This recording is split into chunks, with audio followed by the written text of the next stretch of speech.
الحمد لله رب العالمين يا رب. يا رب لك الحمد والشكر على قضائك وفضلك ونعمك.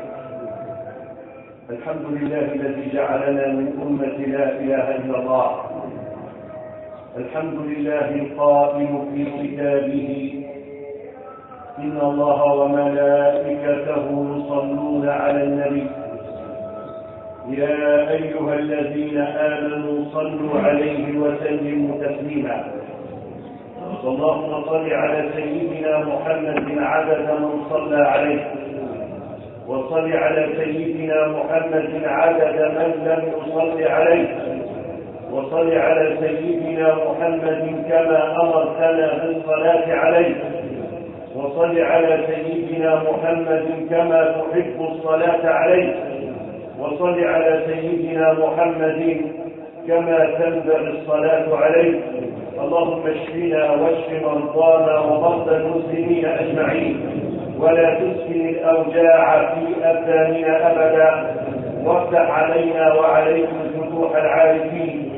نسألك اللهم في يوم الجمعة وفي ساعة الإجابة أن تدخل على آبائنا وأمهاتنا في قبورهم روح وريحان وجنة نعيم، وأن تجزي آباءنا وأمهاتنا عنا خير الجزاء، وأن تغفر لهم ما قدموا وما أخروا وما أصروا وما أعلنوا، وأن تجعلهم في الفردوس الأعلى في الجنة مع صحبة حبيبك صلى الله عليه وسلم. نسألك في هذا اليوم العظيم ألا تدع لنا ذنبا إلا غفرته، ولا دينا إلا قضيته، ولا مريضا إلا شفيته، ولا مبتلا إلا عافيته، ولا ضالا إلا هديته، ولا ظالما إلا هديته، ولا مظلوما إلا نصرته، ولا طالب علم إلا وفقته. اللهم اهدنا واهد بنا واجعلنا سببا لمن اهتدى، واحشرنا في زمرة رسول الله وتحت لواء رسول الله، لا تحرمنا أجره ولا تفتنا بعده، واسقنا بيده الشريفة شربة هنيئة مريئة لا نظمأ بعدها أبدا. أمين. وأشهد أن لا إله إلا الله. كان نبي الله إبراهيم عليه السلام لا يأكل طعاما إلا ومعه ضيف، فذات مرة استضاف رجل على طعام، وأثناء الطعام قال له وحد الله. فقال الرجل أنا لا أعبد إلها. فنهره سيدنا إبراهيم وطرده من بيته. فأوحى الله إلى إبراهيم يا إبراهيم عبدي يكفر بي منذ 50 عاما وأنا أطعمه وأكسوه وأعالجه، وأنت يا إبراهيم لم تتحمله للقمة واحدة.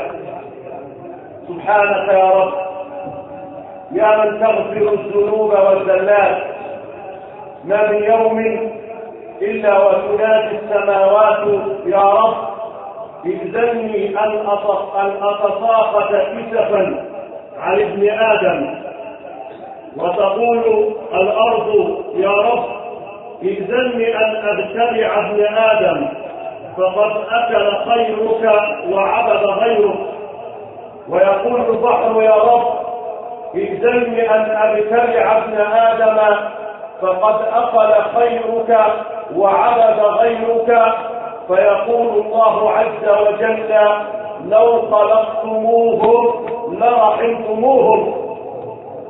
سبحانك رحمتك وسعت كل شيء، رحمتك وسعت كل شيء. سبحانك أرحم الراحمين، غفور للعباد ستير للعبد. إذا أذنب العبد وقال يا رب أذنبت، قال الله يا عبدي وأنا سترت. فإذا قال العبد يا رب وأنا تبت، قال الله عز وجل يا عبدي وأنا قبلت. فمن الذي يغفر ذنوبنا، ومن الذي يستر عيوبنا، ومن الذي يقيل عثراتنا؟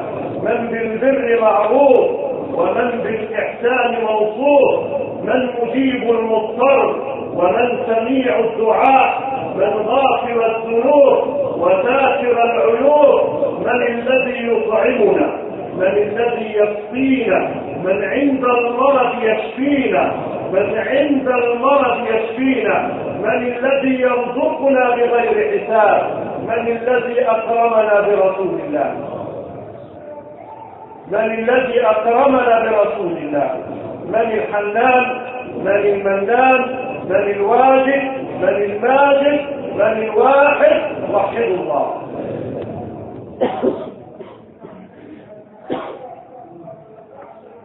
وأشهد أن سيدنا ونبينا وعظيمنا وحبيبنا وأستاذنا سيد الدنيا ومن فيها محمد رسول الله صلى الله عليه وسلم.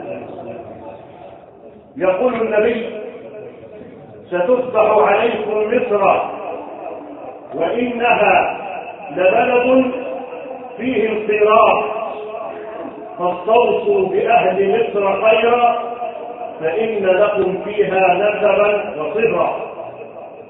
فوصى النبي صلى الله عليه وسلم صحابته، ووصى من بعدهم المسلمين أجمع بأقباط مصر وبأهل مصر. بلغ العلا بكماله، كشف الدجى بجماله، عظمت جميع خصاله، صلوا عليه وآله. فالصلاة والسلام عليك يا سيدي يا حبيبي يا رسول الله، صلاة جلال وصلاة كمال. أما بعد، فيا أيها الإخوة الموحدين، يجب على كل مسلم ومسلمة أن يعي جيدا أن الإسلام أتى بالمحبة والرحمة والود، ولم يأتي بالتدمير ولا الإرهاب ولا التجميل ولا الاعتداء على معتقدات الآخرين. فالإسلام دين السلام ودين الرحمة. ولما أراد الله عز وجل أن يعرف شريعة النبي صلوات ربي وسلامه عليه قال عنه وما أرسلناك إلا رحمة للعالمين. فأي شيء يناقض هذه الرحمة فهو رد على الإسلام. ليس من شريعة الإسلام التدمير ولا الاعتداء على معتقدات الآخرين، فحماية الكنيسة ومعبد اليهود في الدولة الإسلامية هو حماية للمسجد وعقيدة الإسلام. فيجب على المسلمين في بلاد الإسلام حماية العقائد الأخرى، لا إكراه في الدين، فيحافظ المسلم على الكنيسة وعلى دور العبادة لليهود كما يحافظ على المسجد، لأن الإسلام جاء بالسلام وبالرحمة. فاسمحوا لي أيها الإخوة الأحباب أن أنتقل إلى رجل هو الذي علم أجيال عدة، وهو رجل يقف الجميع أمامه. إن كان في مصر 3 أهرامات فهو الرابع منها، وهو فضيلة الشيخ محمد متولي الشعراوي رحمة الله عليه رحمة واسعة. أسأل الله عز وجل أن يدخل عليه في قبره الآن روح وريحان وجنة نعيم، وأن يجزيه عن الإسلام خير الجزاء. فالأزهر الشريف ومصر خرجت علماء علموا الدنيا، والذي يظن أنه يستطيع أن يمنع ضوء الشمس فهو جاهل، لأن فضيلة الشيخ الشعراوي رحمة الله عليه كان نموذجا يحتذى، كان يعلم الصغير والكبير، وكان يجلس أمامه كل الأنواع من الثقافات، وكان بسيطا، فجزاه الله عنا خيرا على ما قدمه لهذه الأمة. فكان علماء الأزهر كعادتهم يتصدون لكل فكر يناقض سماحة الإسلام وعفو الإسلام. لذلك اسمحوا لي أن أنتقل بحضراتكم لأنقل لكم مناظرة بين إمام الدعاء وحبيب قلوبنا فضيلة المرحوم رحمة الله عليه فضيلة الشيخ محمد متولي الشعراوي، وأحد الشباب الذين يدين بتكفير الدولة وتكفير الجيش والشرطة، ويكفر المجتمع ويكفر رجال الدين ويكفر الوعاظ، ويظن أنه ليس هناك في مصر إلا هو فقط. فنسأل الله أن يهدي الجميع إلى الإسلام، وأن يبعد عن شباب هذه الأمة تلك الأفكار الخاطئة. فقال الشاب: سوف أحضر لك الأدلة على التكفير. فقال له الشيخ الشعراوي بأدب العالم رحمة الله عليه، قال: يا بني، أسألك عدة أسئلة ثم بعد ذلك أسمع منك. قال: قل. قال: أما السؤال الأول، فهل أنت عندما تقوم بتفجير ملهى الليل هل هذا حرام أم حلال؟ فقال الشاب: حلال. قال: وبعد أن يموت من كان في الملهى الليلي أيدخلون الجنة أم يدخلون النار؟ قال: لن يدخلون النار بفكره. فقال له: وما هو هدف الشيطان من حياتي؟ ماذا يفعل الشيطان مع الناس؟ قال: يغويهم. قال: لماذا؟ قال: حتى يدخلهم النار. فقال له: لقد اتحدت أنت والشيطان في هدف واحد، في أن تدخل الناس النار جميعا. ثم قال الشيخ الشعراوي: ألا تعلم يا بني أن هناك جنازة ليهوديا مرت أمام رسول الله صلى الله عليه وسلم، فقام النبي منتبها ووقف على قدميه، فقالت الصحابة: يا رسول الله، إنه يهودي، إنه يهودي.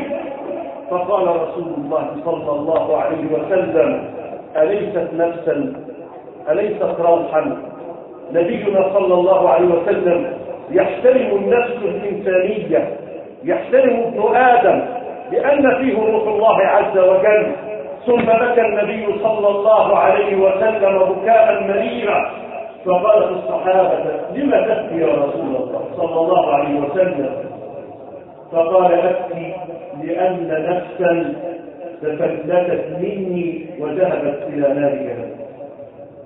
نبي يبكي على يهودي أن مات على غير شريعة الإسلام، فقال له: يا بني انظر إلى هدفك أنت تريد أن تموت الناس وتقتلهم ليدخلوا نار جهنم، ورسول الله صاحب الرسالة يبكي لأن يهوديا سيدخل النار.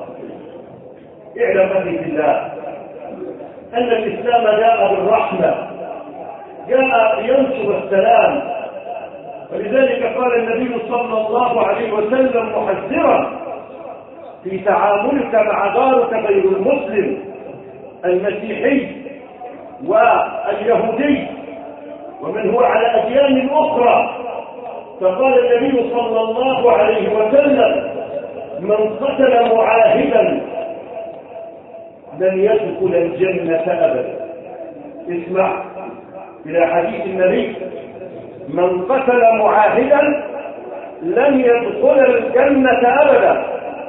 وقال النبي صلى الله عليه وسلم عليه الصلاة والسلام: من آتى ذميا وهو اليهودي والنصراني فقد أذاني، ومن أذاني فقد أذى الله، ومن أذى الله أدخله الله النار.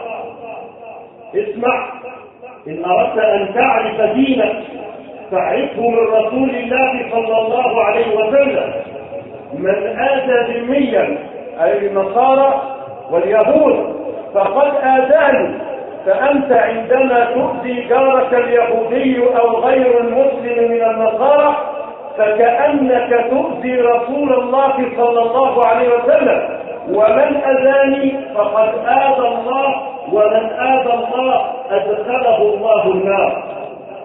ويقول النبي صلى الله عليه وسلم: من آذى ذميا أو انتقص من حقه أو كلفه فيما لا يطيق فأنا خصيمه يوم القيامة.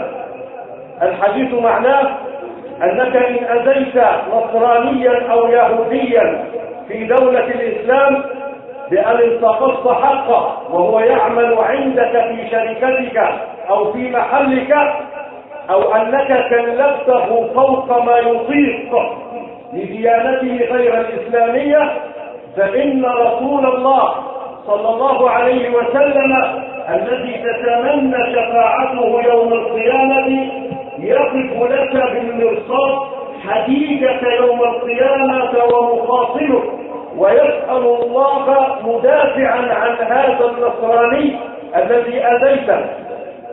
تعلم كيف يكون حقوق المسلمين، ولذلك يجب على كل مسلم أن يبسط وجهه في الملل الأخرى وأن يعاملهم معاملة طيبة، وأن يعلم أن للجار في الإسلام حقوقا. فإذا كان جارك غير المسلم كاليهودي أو النصراني فإن كان مريضا عدته، وإن كان فقيرا أعطيته، وإن كان في حاجة وسعت عليه. مر عمر بن الخطاب رضي الله عنه وأرضاه على قارعة الطريق فوجد يهودي يتسول الناس، فقال له: لم تقف هنا؟ فقال يهودي: قال سبحان الله، نأكلكم شبابا ونرميكم عند هرمكم. فسن عمر بن الخطاب رضي الله عنه وأرضاه لليهودي جعلا أو مرتبا، وهو ما يسمى بالمعاش الآن، فالذي سنه عمر بن الخطاب رضي الله عنه وأرضاه. فاعلم أخي في الله أنك تزور جارك غير المسلم وتعامله معاملة طيبة حتى لا يظن أن الإسلام فيه غلظة. لذلك كان جار يهودي لرسولك صلى الله عليه وسلم، وكان هذا الرجل يضع الفضلات أمام بيت رسول الله صلى الله عليه وسلم، فإذا خرج النبي لصلاة الفجر وجد بضاعة اليهودي أمام بيته، فكان النبي لا يعاتبه ولا ينهره ولا يقول حتى اليهود والنصارى يفعلوا فينا هكذا، بل كان رسول الله صلى الله عليه وسلم بيديه الشريفة يأخذ هذا الشيء ويضعه في مكان آخر ولا يعاتب اليهودي على ما يفعل. فذات مرة طلب رسول الله صلى الله عليه وسلم فلم يجد تلك البضاعة، الزبالة يعني القمامة حفظكم الله، فقال أين اليهودي؟ أنا مش شايف البضاعة بتاعته. فقالوا يا رسول الله إن ابنه مريض. لو أي حد ثاني كان الحمد لله ربنا استجاب دعانا وخدوا وريحنا منه. فذهب النبي صلى الله عليه وسلم ومعه الصحابة كبار الصحابة أبا بكر وعمر وعثمان وعلي. يذهب رسول الله صلى الله عليه وسلم إليه، فلما طرق الباب قال من؟ قال محمد بن عبد الله عليه الصلاة والسلام. قال أبيت بنفسك؟ كنت تستطيع أن ترسل عبدا فقيرا إليك؟ فقال لم أجد بضاعتك بابتسامة. ثم دخل النبي صلى الله عليه وسلم ليرى الطفل الصغير ابن اليهودي، فنظر فوقه فوجد ملك الموت، فقال يا غلام قل لا إله إلا الله محمد رسول الله. فنظر الغلام إلى أبيه فقال اليهودي أطع أبا القاسم يا بني. فقال الغلام أشهد أن لا إله إلا الله وأنك يا محمد رسول الله. فقبل فرفع النبي يده وقال الحمد لله الذي أنقذه من النار. رحمة مهداة. وكان النبي صلى الله عليه وسلم في عيد الأضحى إن قام بالأضحية فكان يقول للسيدة عائشة رضي الله عنها يا عائشة هل أهديت دار اليهودي؟ انظر رسول الله صلى الله عليه وسلم يعطي دار اليهودية من الأضحية ليعلم الجميع أن الإسلام دين الرحمة. ورسول الله في مسجده جاءه وفد من نصارى نجران ودخلوا مسجد رسول الله صلى الله عليه وسلم، ثم حضر وقت صلاتهم فقاموا للصلاة فوقفت الصحابة فتصلون في مسجد رسول الله صلى الله عليه وسلم. فابتسم النبي صلى الله عليه وسلم وأمرهم بالصلاة داخل مسجده صلى الله عليه وسلم حتى يعلم الأجيال القادمة أنك تعطي الحرية لمن يخالفك في العقيدة في أن يؤدي شعيرته كما يشاء. نعود بحضراتكم من عند الإمام الشعراوي رحمة الله عليه إلى النبي صلى الله عليه وسلم إلى مسجد خاتم النبيين والتائب من الذنب كمن لا ذنب له وتوبوا إلى الله جميعا.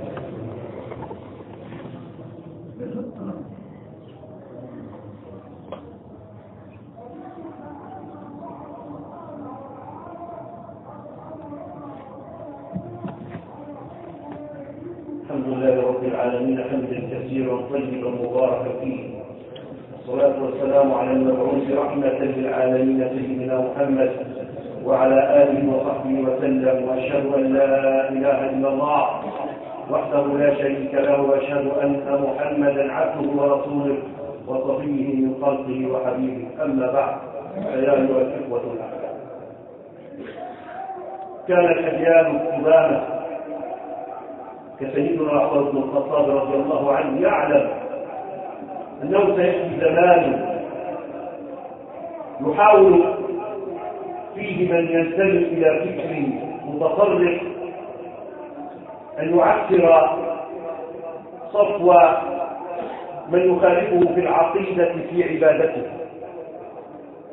فلما قدم سيدنا عمر بن الخطاب رضي الله عنه ودخل بيت المقدس وذهب إلى كنيسة القيامة فحضرت وقت الصلاة، فقال القسيس: يا أمير المؤمنين، صلي في كنيستنا وكبر. فقال عمر بن الخطاب رضي الله عنه: أخشى أن أصلي عندكم فيقال إن عمر بن الخطاب رضي الله عنه أخذ الكنيسة منكم. فكان رضي الله عنه وأرضاه يرى من وراء الحجاب، فخرج عمر بن الخطاب وصلى، ثم قال: إن للأقباط واليهود والنصارى في دولة الإسلام ما للمسلمين من حقوق، ولهم ما علينا من واجبات. ولما أتى التتار ليهاجم مصر ودول الإسلام وقف أئمة الإسلام فتم أسر العديد من الجيش المصري والعربي، فذهب الإمام ابن تيمية رحمة الله عليه إلى التتار ليدفع الدية ثم يأخذ الأسرى. فأراد قائد التتار أن يوقع الفتنة بين المسلمين والأقباط. وانظر الإمام ابن تيمية رحمة الله عليه ذهب ليأخذ الأسرى، فمعنى ذلك أن الأقباط كانوا يحاربون في الجيش الإسلامي دفاعا عن الدولة ضد الهجوم التتاري، لأن التتار عندما يدخلون البلاد لن يفرقوا بين مسلم وغير مسلم. فأراد قائد التتار أن يوقع الفتنة الطائفية بين نسيج الأمة النصارى والمسلمين، فقالوا له: خذ المسلمين فقط دون مال.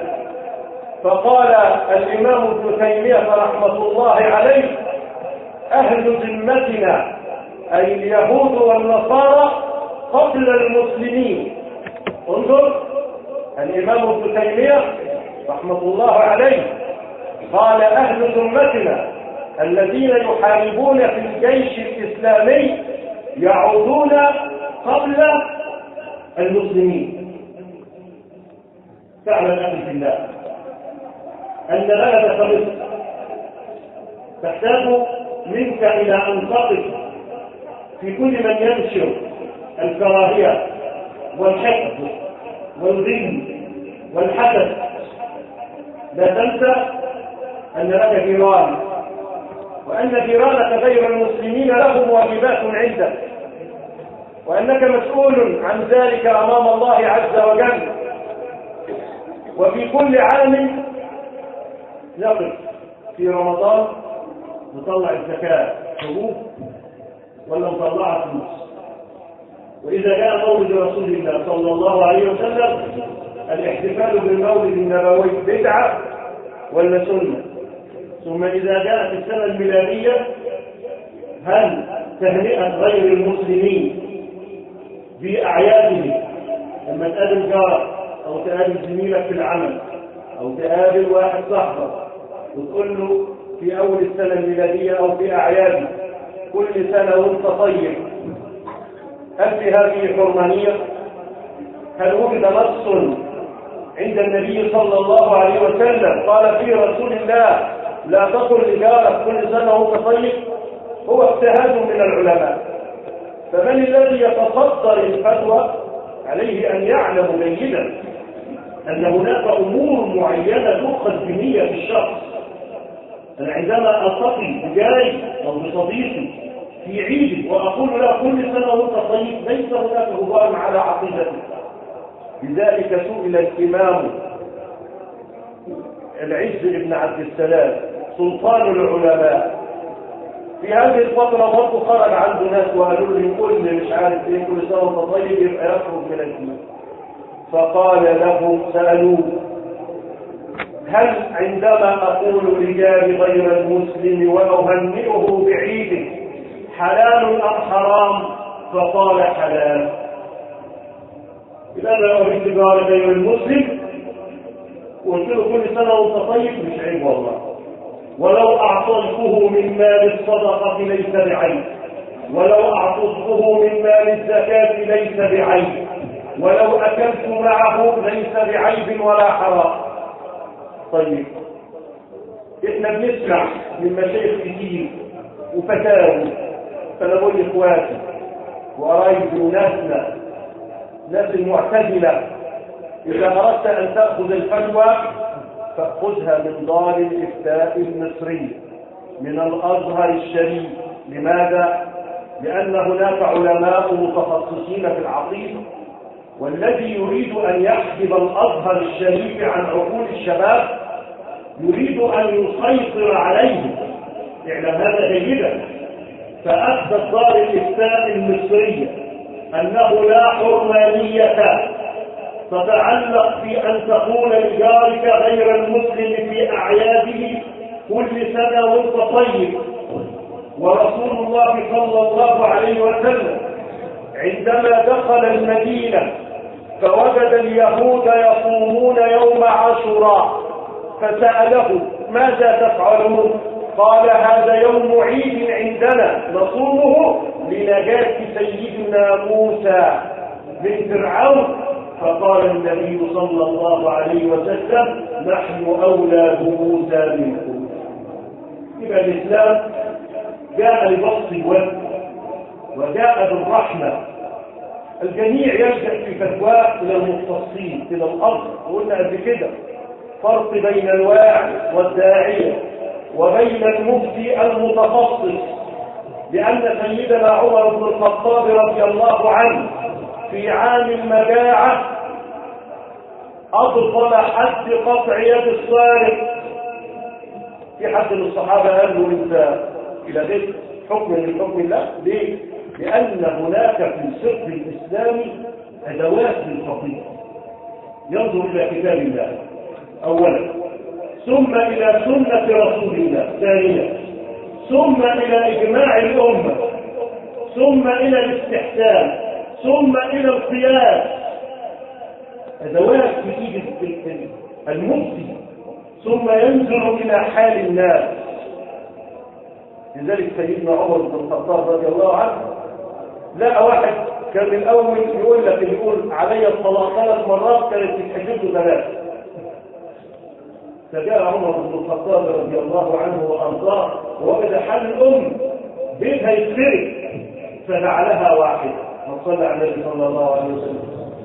في حاجة عشان تبقى عارف برضه اسمها سد الذرائع في الفقه الإسلامي. يعني ايه سد الذرائع؟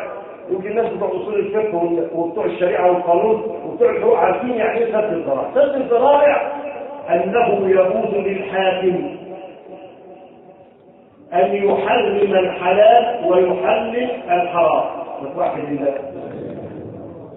بيع الاسلحه حلال، لكن يجوز للحاكم في وقت الفتنه القريه دي مع القريه دي او البلد دي مع البلد دي.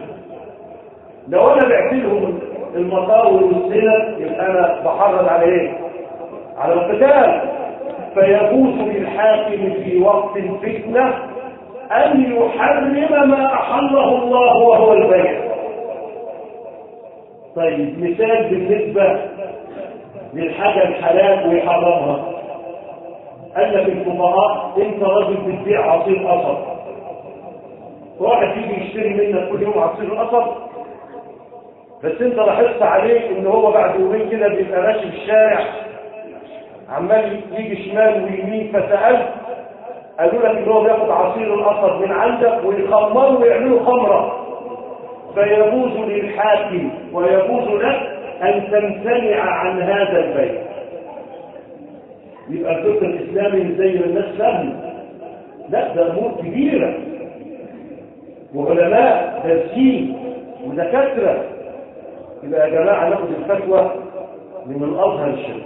بقول للي عايز يثبت الأزهر الشريف خلي بالك، إذا سقط الأزهر الشريف سوف يتجه الشباب إلى أفكار ثانية، وسوف يعود عليه. وشفنا بعيننا من نشر الفكر غير السوي انقلب عليه الفكر فكفروا من كان يكفر الناس. فاحفظوا عقيدتكم واحفظوا بلادكم، واعلموا أن الدين الإسلامي يحترم المسجد والكنيسة، وأن الدين الإسلامي يحترم القسيس ويحترم شيخ المسجد، وأنه من الواجب عليك في الإسلام أن تحمي الكنيسة من أي اعتداء يتم عليها كما تحمي المسجد، وألا تمكن أحدا أبدا من أن ينشر الفتنة الطائفية بين بلد. كن على صبر من صدور الإسلام، وانشر الرحمة بين الناس. كن لجارك المسيحي كل سنة وانت طيب ليس فيها حرمانية، وزره بالله وأطعمه من طعامك، وكن برا بأهلك ووالديك. اللهم إني قد بلغت، اللهم فاشهد، اللهم إني قد بلغت، اللهم فاشهد، اللهم إني قد بلغت، اللهم فاشهد. اللهم احفظ بلدنا مصر من كل سوء، اللهم احفظ بلدنا مصر من كل سوء، اللهم حببنا في بعضنا يا رب العالمين، اللهم ابعد عن مصر خطر الفتنة الطائفية، اللهم اجمعنا يا رب على كلمة سواء، اللهم ارفع مقتك وغضبك عنا، اللهم ارفع مقتك وغضبك عنا، اللهم يا رب رخص لنا السلع بقدرتك، اللهم رخص لنا السلع بقدرتك، اللهم رخص لنا السلع بقدرتك، اللهم إنا نسألك أن توسع أرزاقنا وأن ترفع الغلاء والوباء عنا، اللهم اعط كل منا مسألته، اللهم ارزقنا زيارة رسول الله، وارزقنا الدخل بمطيع رسول الله، اعف عنا وعن آبائنا وأمهاتنا ومشايخنا وأصحاب الحقوق علينا، اللهم اجعل مصر أمنا أمانا سخاء رخاء وسائر بلاد المسلمين، واهد يا رب كل من يريد الضرار ببلادنا ومن صرر وأراد أن يضر بلادنا، اللهم بك نضرب في نحره ونعوذ بك من شره. اكثروا من الصلاة والسلام على الرحمة المهداة وعلى صاحب الرحمة وعلى صاحب شريعة الرحمة، صلوات ربي وسلامه عليه. وقوموا إلى صلاتكم يرحمكم الله. الله